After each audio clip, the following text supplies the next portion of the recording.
ফরিদপুরে শ্রদ্ধা ও কর্মসূচির মধ্য দিয়ে জুলাই পুনর্জাগরণ ২০২৫ পালন। যথাযথ মর্যাদা ও শ্রদ্ধার মধ্য দিয়ে ফরিদপুরে নানা কর্মসূচির মাধ্যমে পালিত হয়েছে জুলাই পুনর্জাগরণ ২০২৫। মঙ্গলবার সকালে জেলা প্রশাসনের উদ্যোগে সদর উপজেলার ৪ জন ও ভাঙ্গা উপজেলার ২ জন শহীদের কবরে পুষ্পস্তবক অর্পণ করা হয়।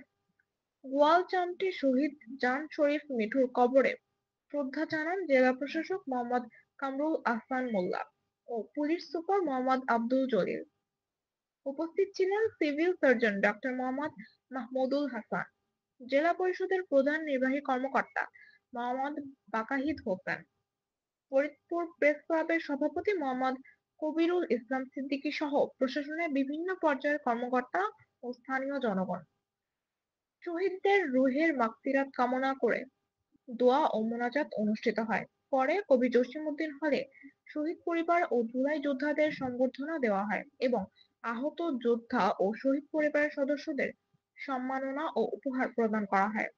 এছাড়া বাংলাদেশ জামায়াতে ইসলামী ফরিদপুর জেলা শাখার উদ্যোগে গোয়ালচান্দ মডেল মসজিদ থেকে জুলাই গণঅভ্যুত্থানের প্রথম বার্ষিকী উপলক্ষে সমাবেশ ও গণমিছিল বের করা হয়। মিছিলটি শহরের প্রধান সড়ক প্রদক্ষিণ শেষে মসজিদ প্রাঙ্গণে গিয়ে শেষ হয়। যোগাযোগ করেন,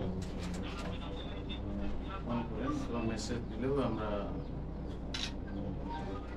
আমাদের তরফ থেকে যতটুকু সম্ভব আমরা করতে পারব। ভোরের সময় ফরিদপুর।